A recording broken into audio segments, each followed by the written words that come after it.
रहमान रहीम अस्सलाम वालेकुम सब भैन भाइयों का की हाल चाल है। उम्मीद करते हैं तुसी सब खैर खैरियत ना होवोगे। अल्लाह पाक तुहानू सब नू खुश रखे तो आबाद रखे आमीन। अज असी तुहाडे वास्ते बहुत ही ज़बरदस्त किस्म की रेसिपी लेके आए हैं। ये चिकन तो बनती है तो चिकन बोनलेस के पीसिस असी ले ले ने वो तुहानू दिखा देने धो के रखे ने।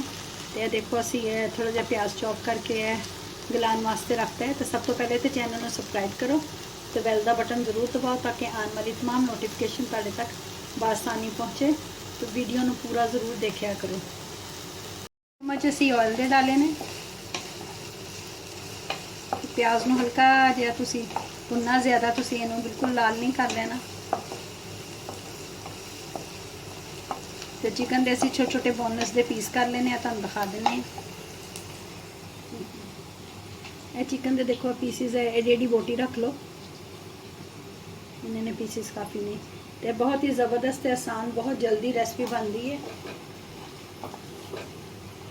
हल्का जिहा देखो कलर चेंज कर रहे हैं तो ये थोड़ा जिहा आधी चम्मच असी जिहड़ा जीरा पाउडर डाल देंगे। यह खुद ही दादड़ किया है, ये बहुत अच्छी लुक भी आती है तो खुशबू भी बहुत अच्छी आती प्याज की। हुण असी ये टमाटर तो लहसुन अदरक का पेस्ट डालते हैं। यह टमाटर एक ले लिया असी छोटे वाला, तो थोड़ा जिहा लहसुन अदरक डाल के इसका पेस्ट बना लिया। इन्हूं हुण विच डाल देंगे।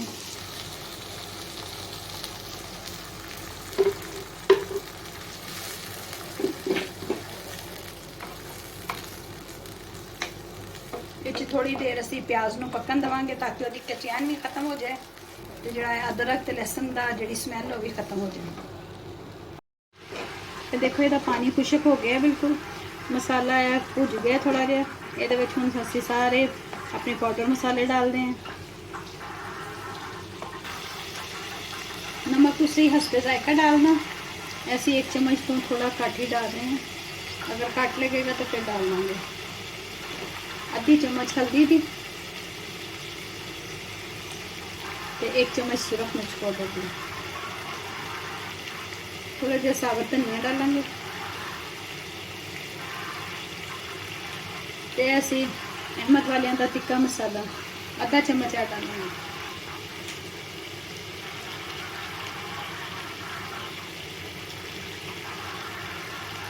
भून लेने फिर असी ये चिकन डालेंगे।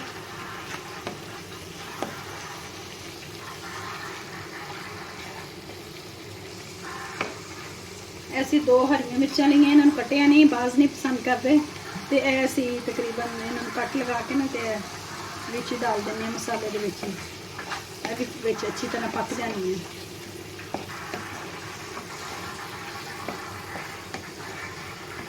अगर तुसी ज़्यादा स्पाइसी पसंद करते हैं बारीक बारीक कट भी सकते जे।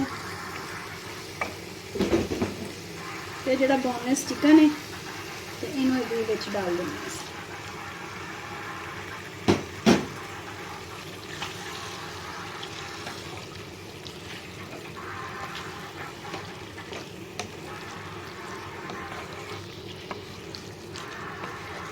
ये चिकन बोनलेस कड़ाही है तो ये कोई ज़्यादा अपने मसाले नहीं तुसी डालने। जोड़े ज़्यादा स्पाइसी पसंद है वो तुसी हरियां मिर्चां भी तो ज़्यादा सिर्फ मिर्च पाउडर भी डाल सकते हैं।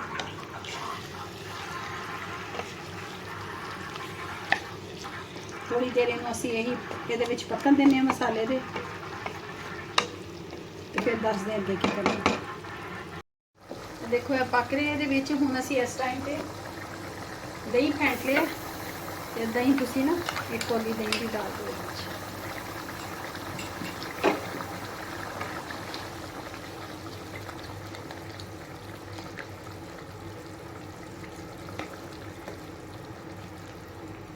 दही दे विच बस हुण भुनेगा 5-6 मिनट लगेगा तो फिर इंशाअल्लाह ताला यह बोनलेस कड़ाही जिहड़ी है रेडी है। इनू ढक देने। देखो अलहमदुलिल्लाह कढ़ाई बिल्कुल तैयार है। तो तुसी सर्विंग बाउल की जगह तुसी इनू कढ़ाई नूं ही अगे रखो तो इस तरह धनिया डाल के सर्व करो। देखो माशाल्लाह बहुत ज़बरदस्त लुक आ रही है।